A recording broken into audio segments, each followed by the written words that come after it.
This is the convent of Santa Monica. It is Asia's first and largest nunnery built in the early 17th century. We are standing in front of the church, which is part of the convent. It's dedicated to Saint Mary. But this church is popularly called the Chapel of the Weeping Cross. Now, since the 17th century, this convent used to accommodate cloistered nuns. They lived here all by themselves in complete isolation, but the public were allowed to come into the church. Let's go inside to have a look at the church and to know more about this Chapel of the Weeping Cross.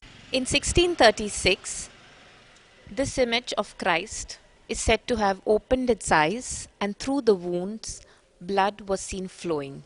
This miracle was witnessed by the nuns who lived in this convent. This miracle happened a second time within a span of a few days, and there were more people to witness this miracle. From then, this is believed to be a miraculous cross. We have many faithful who come here to pray to this cross.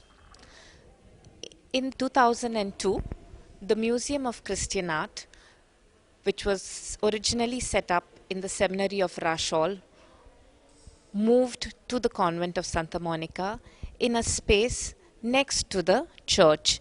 It is one church but was divided into two parts, one where the public were allowed to enter, and the other side was where the cloistered nuns used to participate in the mass. The museum in 2002 was relocated in the space which was originally a cloistered space. The museum, when relocated, decided to also restore this historic church. A lot needed to be done, and the museum, with the help of conservation architect Ketak Nashnolkar, two Portuguese conservators, and a local conservation team, put together a proposal for the conservation and restoration of this church. This being a state protected monument, the proposal was sent to the state archaeology department, who funded the project, and the conservation and restoration of this church started in 2011. It took us 5 years of a lot of painstaking conservation and restoration work to get this church conserved. The Museum of Christian Art, which is located on the other side of this church, has been temporarily closed for refurbishment purposes. This is a major project of the refurbishment.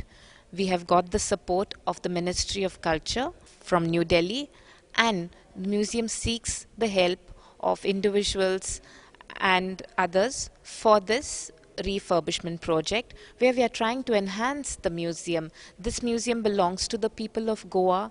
It showcases Christian art, which is very unique to Goa, and we call it Indo-Portuguese art. You can see some fine examples in the church, where we have located some of the sculptures for visitors to have a look despite the museum being closed.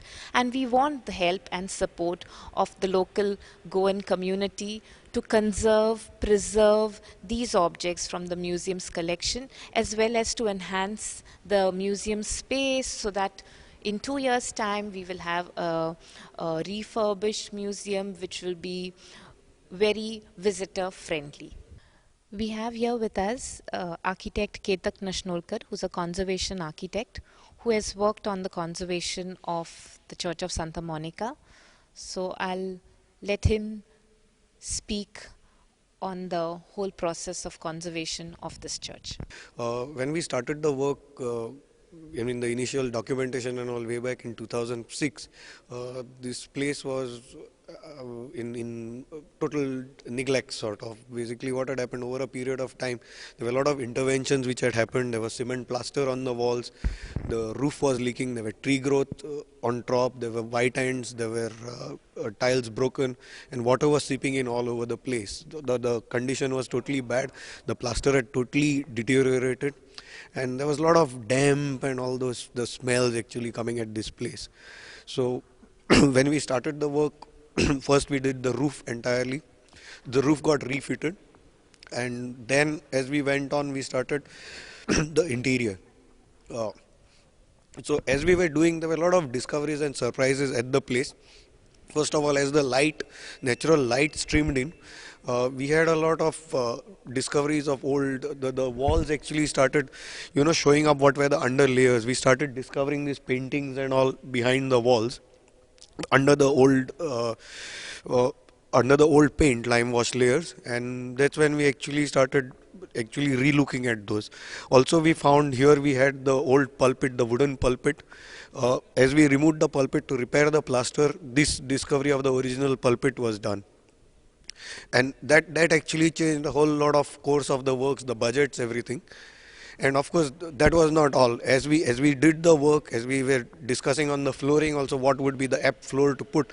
This had been cemented at some point of time in the 70s, 80s.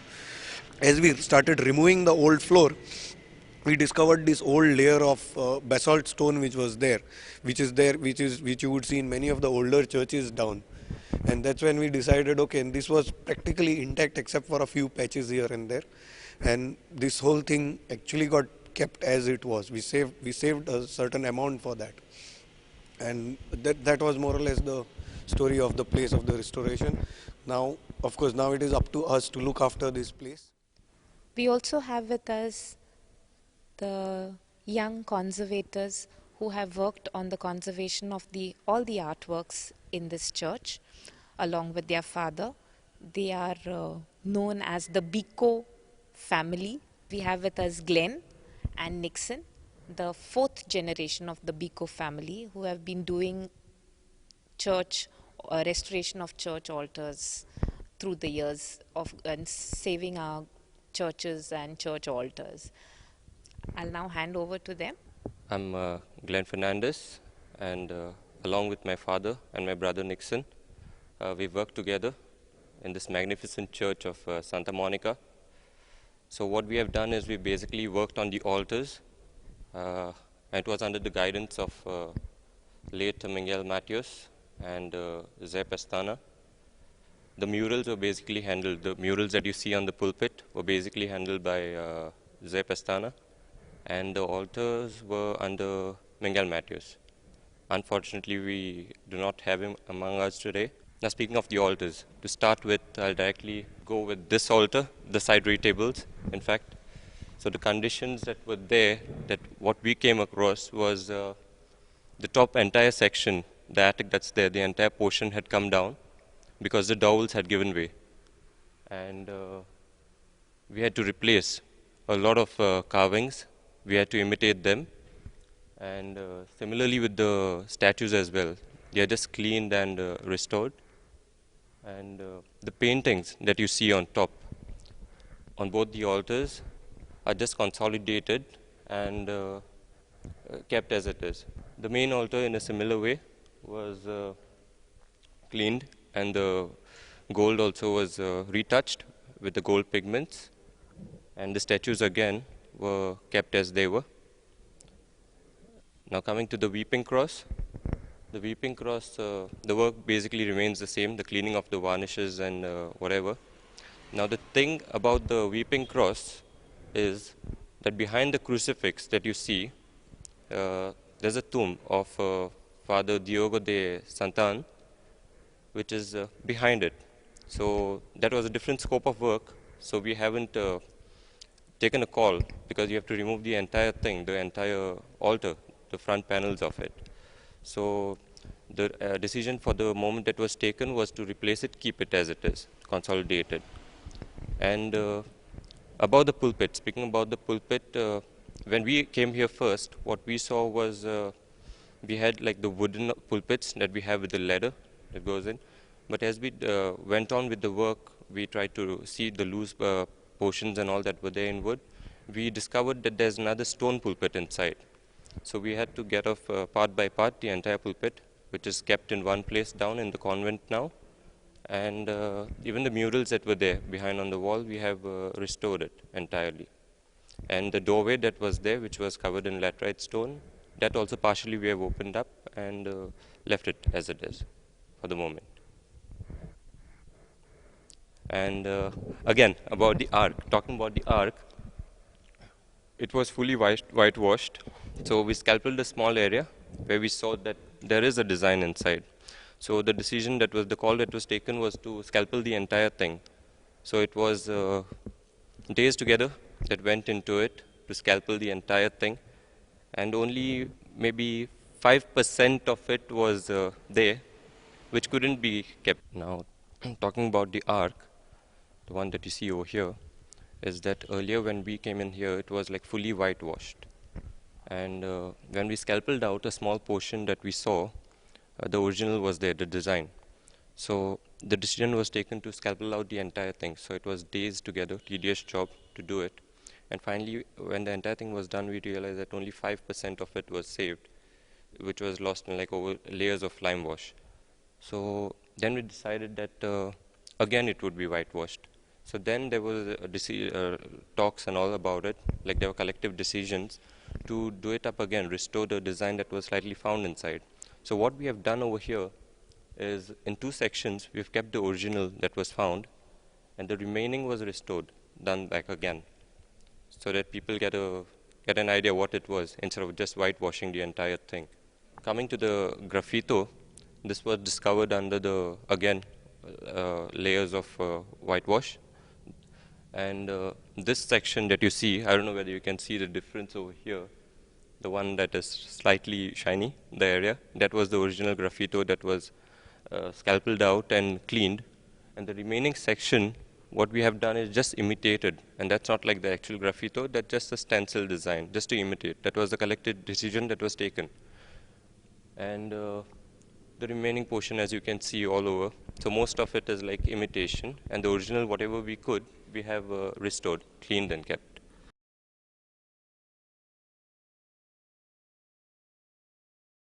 We have with us Clarice, who is the artist who has worked on all the works that are presently on exhibition in the Church of Santa Monica.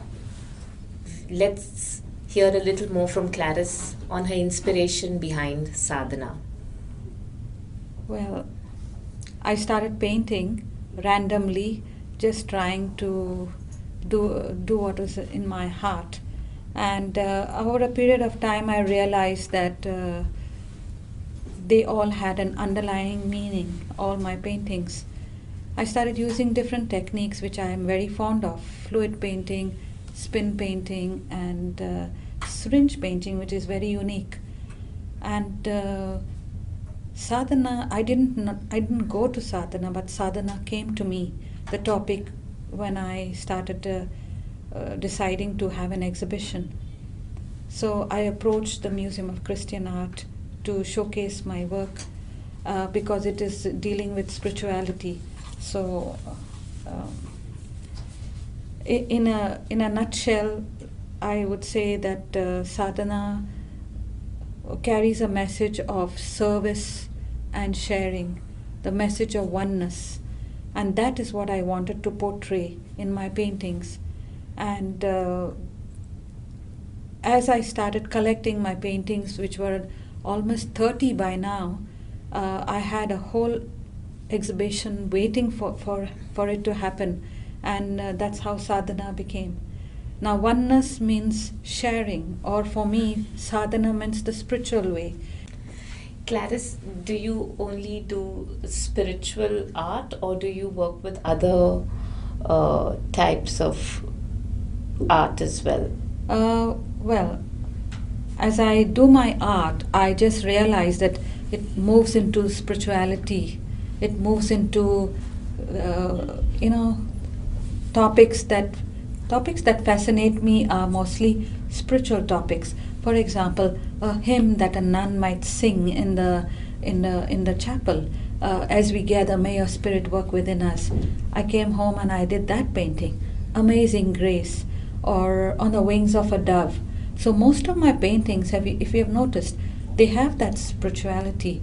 It may not be Christian, although they have Christian essence to it, they are also more related to the wisdom of the East.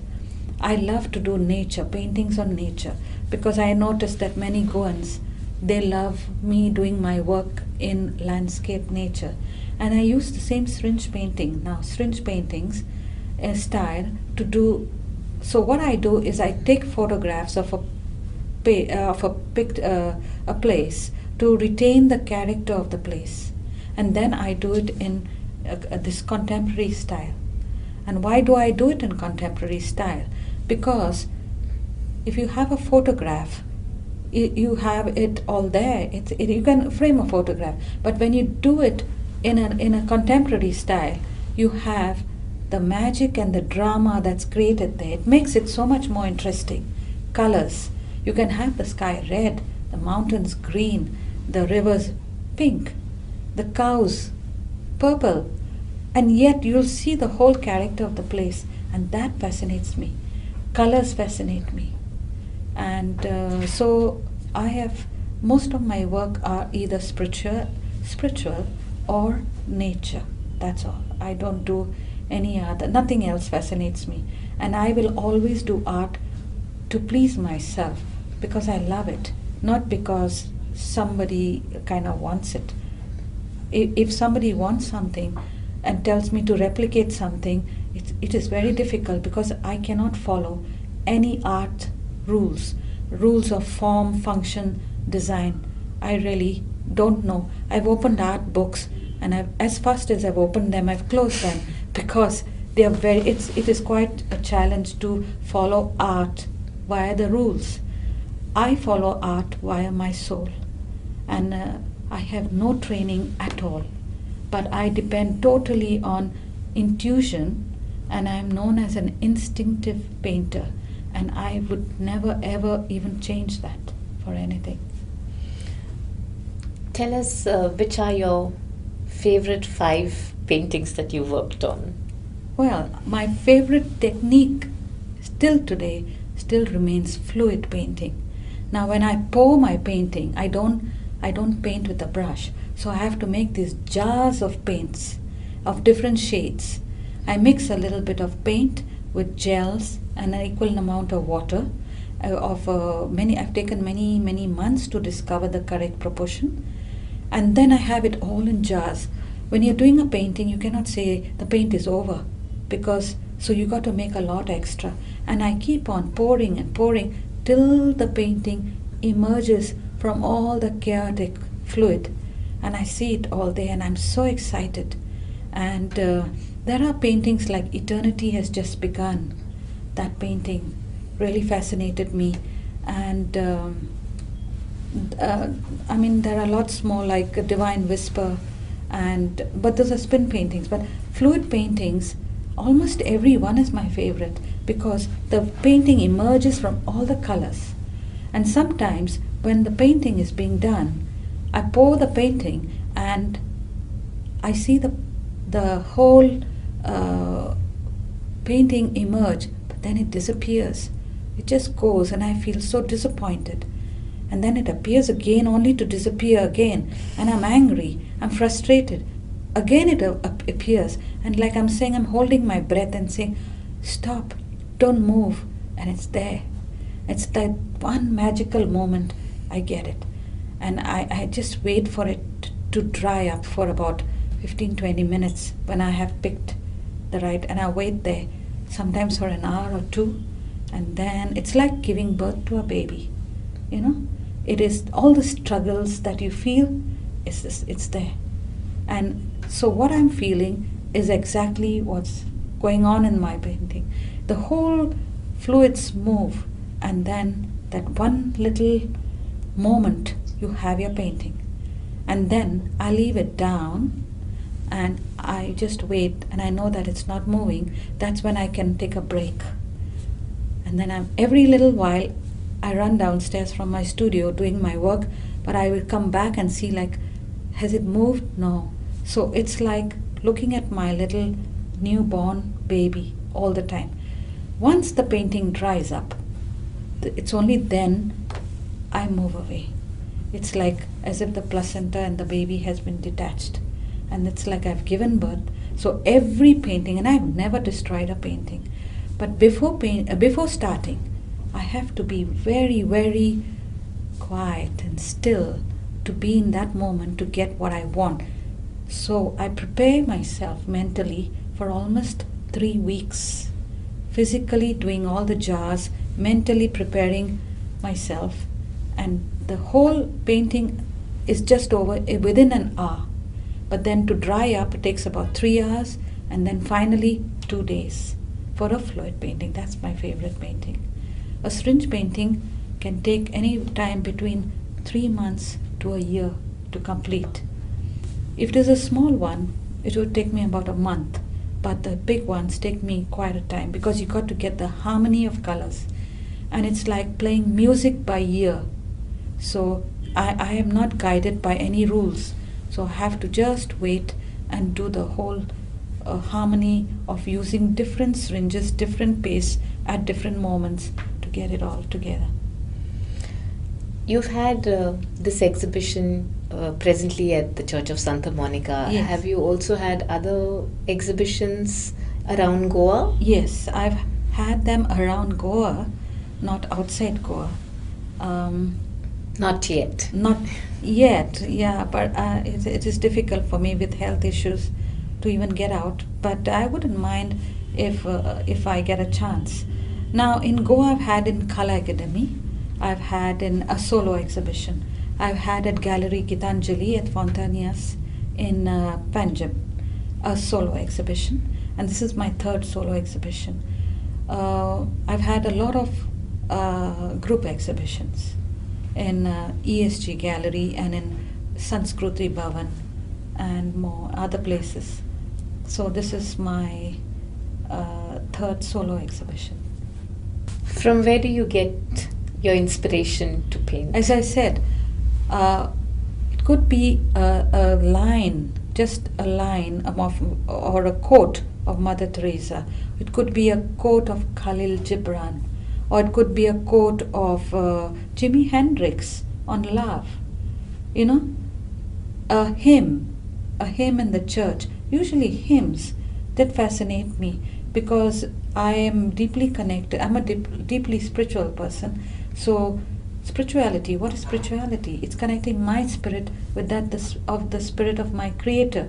So for me it isn't so difficult to get inspiration. And in nature, Goa is so beautiful. I can be inspired by almost anything, a bird singing or even a beautiful sunrise, and mostly sunset.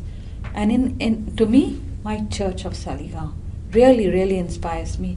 I can do a lot of paintings in various forms, and I also love photography.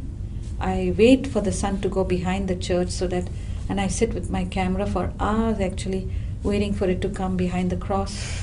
Yeah, so I love photography, and I do love a little bit of creative writing as well. So I put it all together. Yeah, I realized that within me there was this one source, and within the other, everybody had that one source in them. And if we can connect it together, then we would reach that point of oneness. And the only way we could connect is to have a relationship with others. It is to meet ourselves in others, to meet that oneness, the same source in others. Now we had to use a way, and the way was sharing or in serving. And that's how I got this topic of sadhana, the spiritual way. It is in sharing our work. When we share with others something, we are sharing it with ourselves. Ultimately, the other person is just a reflection of ourselves. So this is the oneness that I wanted to propagate through my painting. And being a Christian, Jesus taught us the unity, even in the bread and wine in the sacrifice. He shared his body and blood.